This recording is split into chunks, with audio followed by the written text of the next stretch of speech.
We kind of got started a little bit early here on the change out oil on the 2005 F-350 dually we got in the shop. It's got a 6.0 liter diesel engine in it. We already pulled the oil drain plug. You know what size that drain plug was, son? It's a 19 millimeter. So that's a 19 millimeter drain plug. It holds somewhere in the vicinity of 15 to 17 quarts, so we got a plenty big enough oil drain pan. This is a nice little catch pan, so if you run over just a little bit when you're changing it, you don't get oil on your floor or nothing like that. I'll try and put a link to in the comments to some of this equipment that you may need. This thing's plenty big enough you can get underneath it with a creeper. It's a FX4 package, so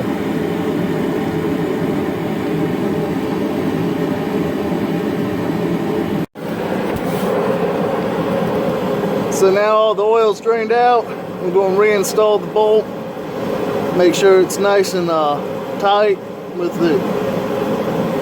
We cleaned the magnetic end off of it. There wasn't really nothing on it to begin with, but make sure you didn't have no engine filings or any metal flakes on it. That's a good sign of engine wear or possible internal damage.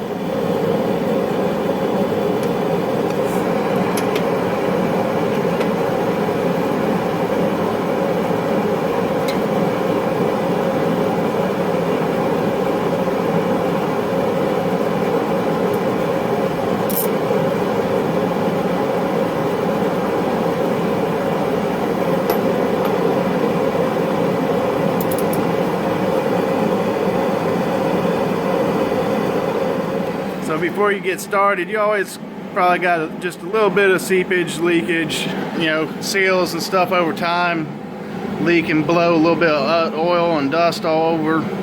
So right now we're just making sure the lid's nice and clean before we break apart or break open the seal to be able to remove the oil filter out of there. So a 36 millimeter fits the top of the cap real well. Makes it a lot easier to break that thing loose. If you got an oil filter wrench, you can obviously use that on the sides, but you typically scar up the cap and, you know, risk the possibility of cracking it. It seems like it works a little bit better with the socket on the top, but that's just personal experience there. Now as you see it come out, you see there's a seal at the top. Here in a second we'll be replacing that with a new seal. It comes with the oil filter when you buy it. These things take a Motorcraft FL 2016 oil filter.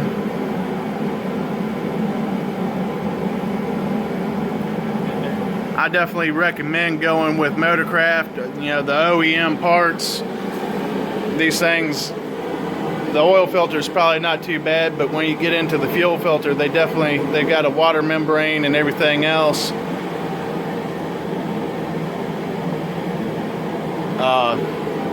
That the factory has specially made, and my understanding is some of the companies don't do too well with the fuel filters. So I've always run Motorcraft and everything in these Ford diesels at least.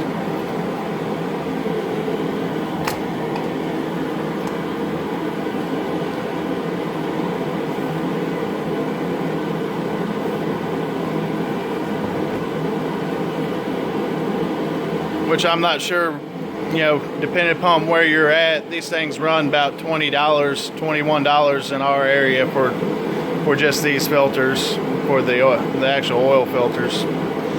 Take that little pick right there, and it's real easy to pull it right out of the little groove. And you know, sometimes people may think that it's a better idea just to not replace that, but they put one in the box for a reason. It gets, you know, stretched out and extended as you're running. It gets, hot and cold temperatures. It's better off to go ahead and make sure you replace the thing every single time. You know that you got a new one on there, a lot less chance of failure.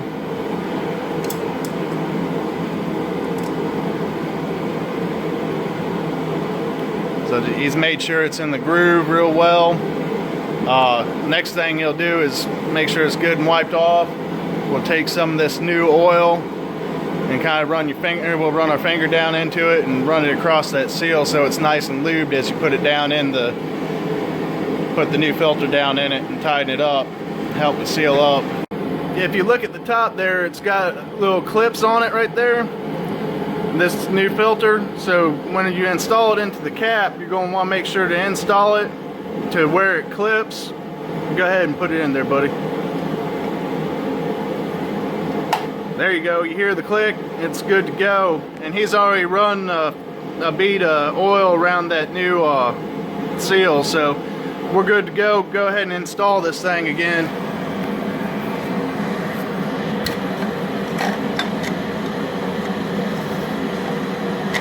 It's got the spring tension on it to keep it sealed up right. Anything that you hear me not saying, bud, you're the one that does all the diesel mechanic work, so you mention anything you feel like. Alright.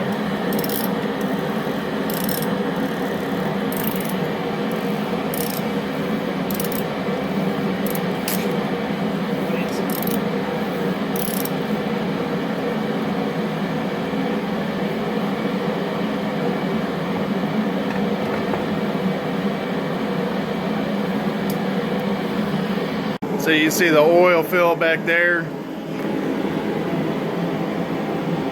Usually I run Shell Rotella 1540, just regular oil in my 6.0. Some people really like the Rotella 5W40, the synthetic blend, which I've always had good luck with this. They say the synthetic blend you can get more mileage out of, but it costs about double what this regular blend is. So.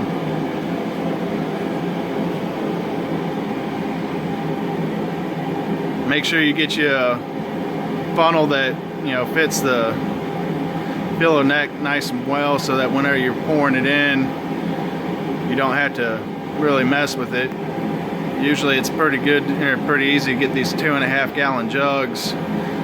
We do got a little pump where we got, when we get a 5 gallon jug, we just pump it into these smaller jugs, so it's easier to go ahead and pour in the motor here.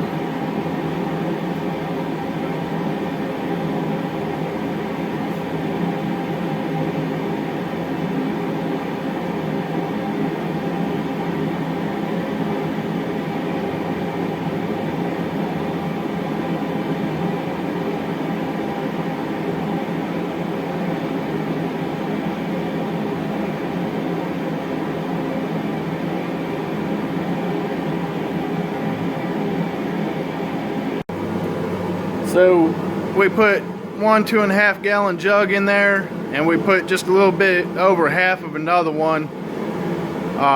Usually what we do is do that, let it drain down in the motor for a good, solid about 5 minutes, pull the dipstick, ensure we're at, about the level that we want to be at.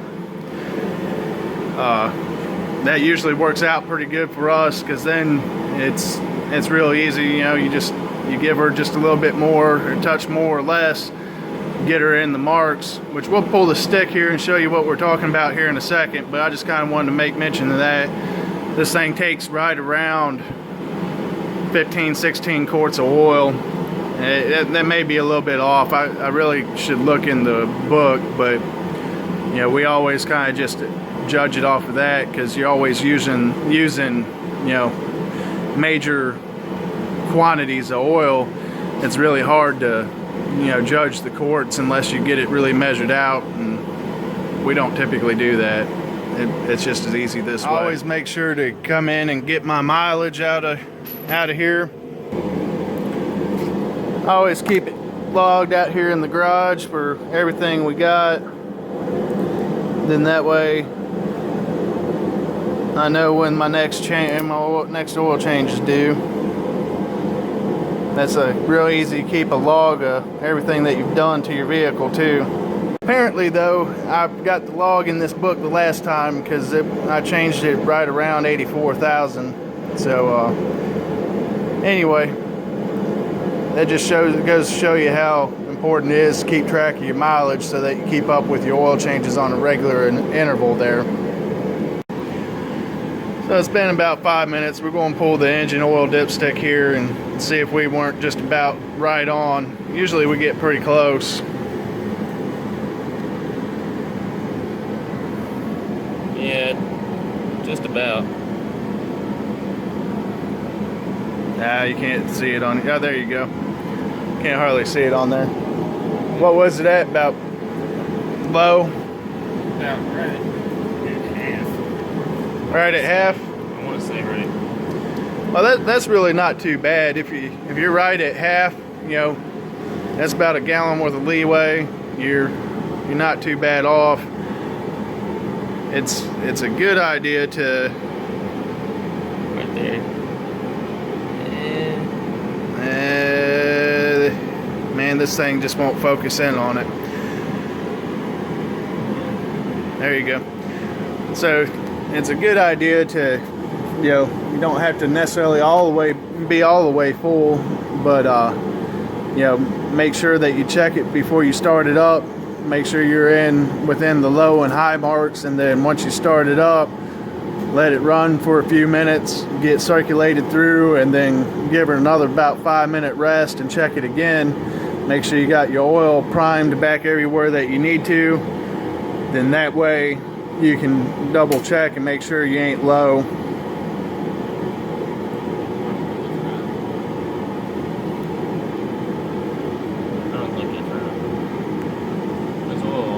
So to finish up on the engine oil change, we let the truck run for about 3 minutes, let it cycle through, and it's right at the max mark with how we put in the oil. So we didn't have to add or take, you know, get rid of any.